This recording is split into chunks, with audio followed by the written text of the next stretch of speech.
Hello everybody, I'm Leanne and I'm a book artist from the Pacific Northwest.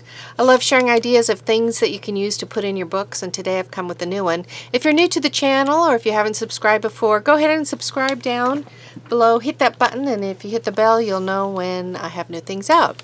Today what I want to share with you is something that I think is fun. I love fabric. I come from a crafting background that has fabric with quilting and sewing of all kinds, and so these are little tags that I've made that will be wonderfully used in books. You can connect them at the top of your pages, you can connect them to tags, you can do a variety of things, but the fun thing is that you use up some of your material that you so love. I mean, there's so many scraps. I've gotten some of this material at thrift shops. Like, I'll buy a shirt because I want to harvest the buttons off of it, and so then I can go ahead and still use the material. So it's like just a win-win situation. So I have kind of a three different variety thing here. Here's kind of a shabby chic type of a look. As I did it, I was thinking it would look really cute with that little rosette at the top. So I think I'll glue that on before the time is over. Here's just a little bit more of a rustic, masculine look. It's got the layering of the various fabrics, and I love the one with the wording on it. And then here's just a little bit more contemporary, but still I love the addition of the word blocks at the top and at the bottom. So I'll go ahead and show you how to make these quick and easy, and I think you'll enjoy them, and they stack up nicely and they look beautiful. So let's get going. Okay, so the first thing you want to do, you're going to want to cut a base for your little swatches. I cut my base at 1.5 inches by 3 inches. So 1.5 inches by 3 inches. You can cut whatever size you want. I actually did cut a bigger size thinking I might want to try that, but I kind of liked how these turned out, so I just kept with this size. So take one of your blocks, 1.5 by 3, and you're going to want to select a piece of fabric to start out with. So the fabric that we're looking for is the fabric that's going to be your base fabric on the bottom.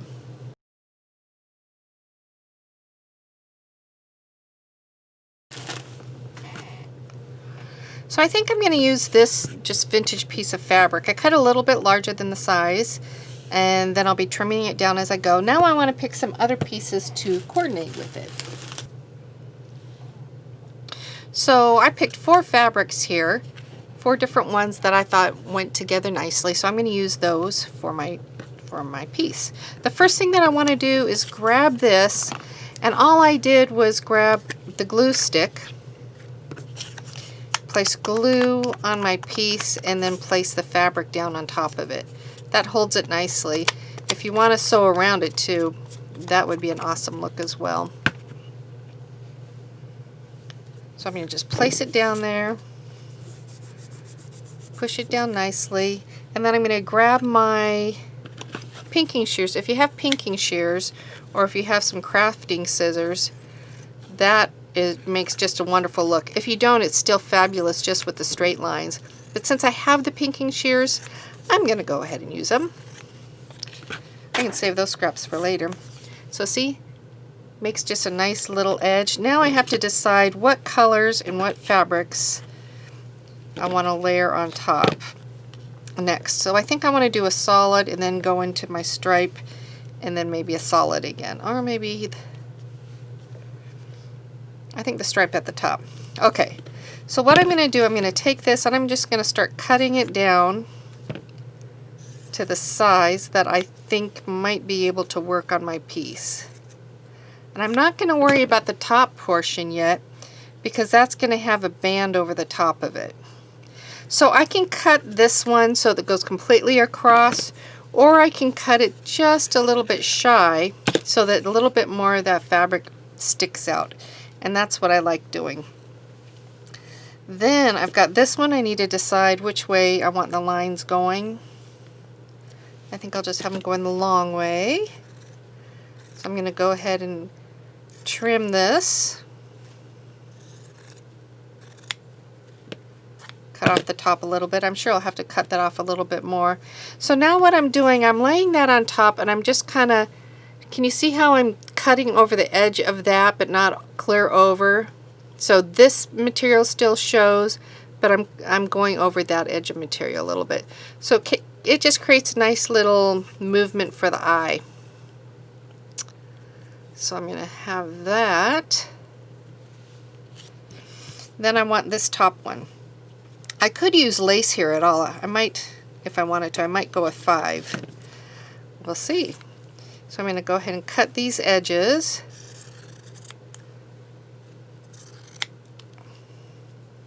This one wants to roll up.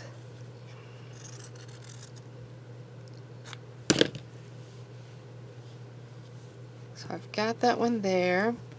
So I've got it going past the top. See, like that? So if I want to, just to get a better idea of where the top is, I can go to the back and I can just kind of make a little fresh cut. So I've got those going on. What I want to do, I'm going to grab just a little piece of lace. So here's a little piece of lace, and I'm just going to see what that looks like on the top. Or maybe even just tucked under those two. I like that. I like the lace showing. So you can play around with your pieces until you kind of just get them what you want.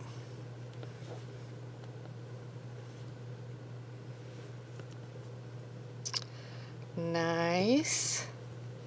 I might even go with zigzag. So at the top, what I want to do for this one is do something a little bit different. I want to take my music pieces and make a top band out of the music. So I've got some nice music on this side. I'm going to go ahead and see if I can get that worked in at the top band.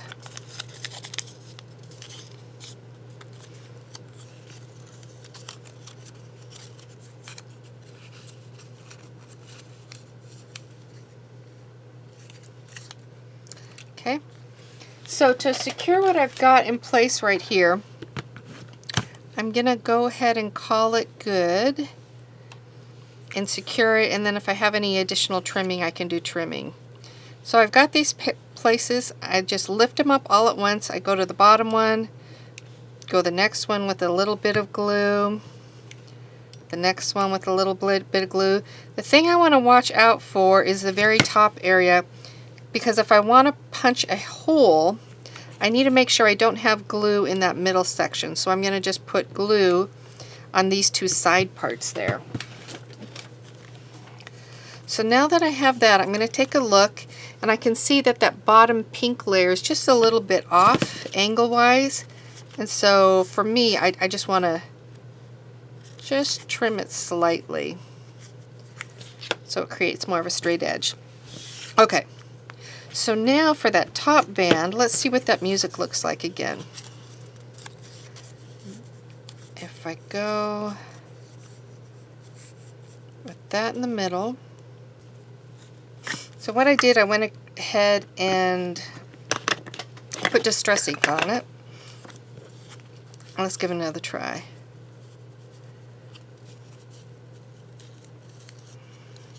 So I think I'll need to cut it to right about there. A little more ink.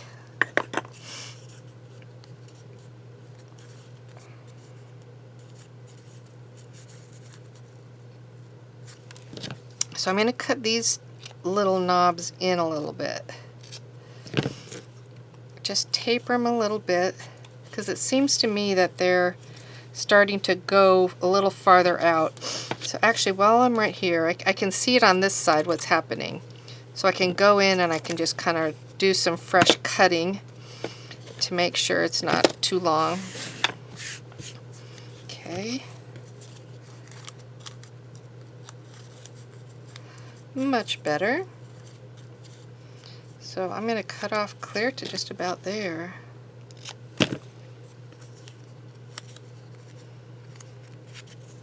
Okay. So what I'm going to do, I'm going to grab my glue gun again. So for this one, I'm going to place it on the spot that I want it. I'm going to open it up, and I'm going to put a little glue on both sides and then at the very tip edge of it, trying not to get any towards that central area for punching. So I do have a little bit of the edge sticking out right there, And for that particular spot, I would rather have it just straight. So I'm going to just trim off that part. So that's what we've got it looking like so far. And I'm going to go back. I'm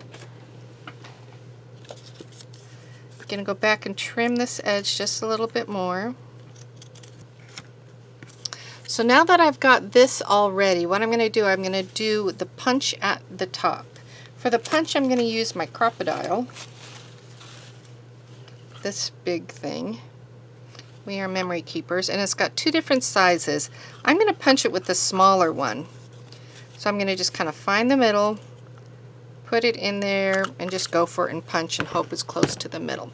So now I now have a good punch in it. I'm going to grab some baker's twine.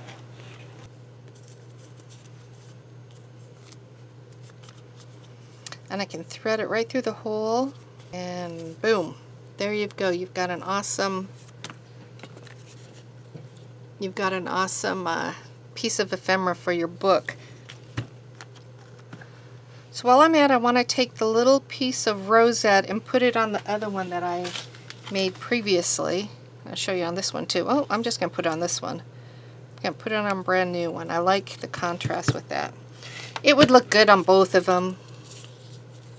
So that's what that one looks like.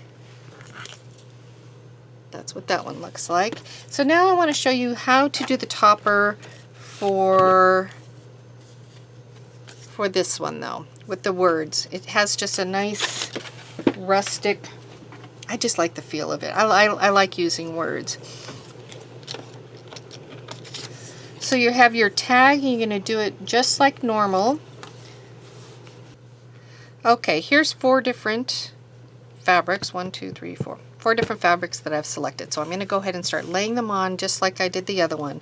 Take your glue, have fun slapping it on your piece of cardstock, and then place your fabric, press it out, making sure you get the lid back on your glue because you know it's going to dry out. Go ahead and give a cut so you can see the size. So you can cut onto your cardstock or you can cut just beyond your cardstock. It's whatever you want. No rules here, just ideas. Okay, so once we have that, now I'm ready to go on to my second piece. And that I want to be this bold red. So I can go ahead and I can cut the zigzag, or I can do something different and just have the frayed edges if I wanted to.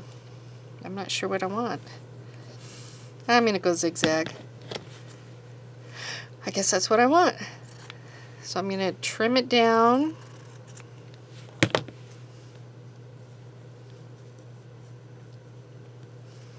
That one's going to go there. I've got this wonderful piece. Now this is hard to cut. So it's one of those ones that frays right up. Certainly it's hard to cut with the zigzag, so I am going to cut this one just with a straight stitch and just kind of do the best I can. It's a nice fabric to have in there though. So I want to work it in. And let's see. Kind of go over there.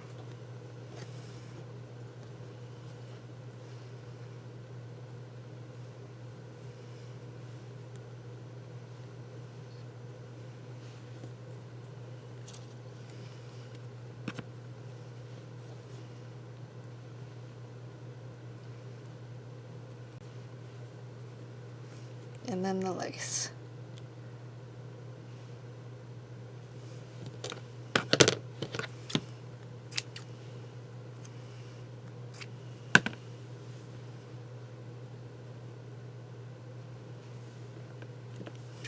Cut this one down a little more.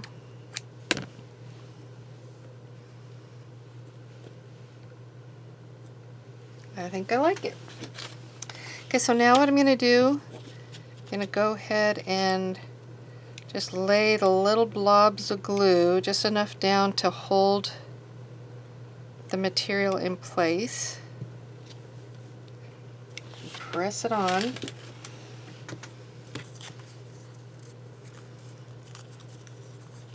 So now if you have a piece of material that wants to come up, like this one here wants to come up a bit, I'm just going to go ahead and put just a little bit of glue right below there and secure it, because I want that bottom piece seen and looking, you know, just nice and flat and stark. Like that. Okay, so now for the top and bottom, this is what you're going to want to do. You're going to want to get a piece of black cardstock or whatever cardstock of your choice. This one here had black on it.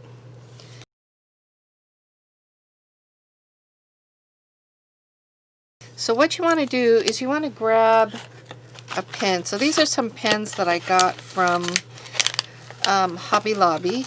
They have them all kinds of places though. You can get them at Michael's, you probably can get them at Walmart. Get them all over the place. So I have silver, I have white. Let me see what color I want.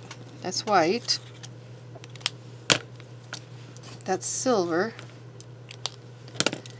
And that's gold. I think I just want to try the gold because it kind of picks up in the other color. So take your piece and just kind of start writing across it. So I'm going to write whatever comes into my head. I'm going to say, this day is a good day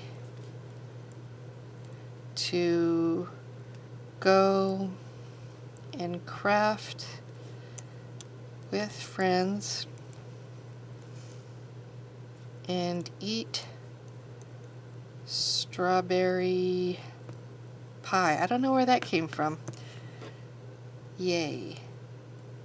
I'm not really a strawberry pie fan. Who knows what comes out. So now that you have that there, you can either have a nice straight cut, but what I did on it, I just took and I did a little bit of a rip to give it a distressed, uneven look to it. Like that. So I didn't do that on the back, I just did that on the front. So go ahead and put your little spots of the glue on here and then press it down and do the same on the back side.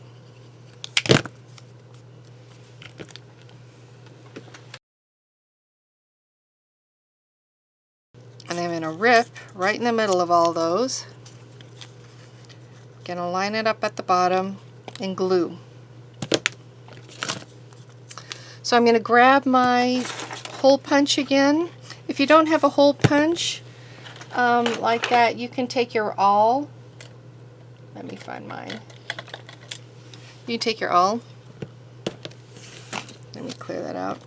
And you can just go ahead and find the middle and punch it through the middle. So see there, I've got a nice hole. I'm going to use my red baker's twine. You can use other ribbon. This just happens to be what I have accessible to me. And there you go. You've got a nice fabric swatch.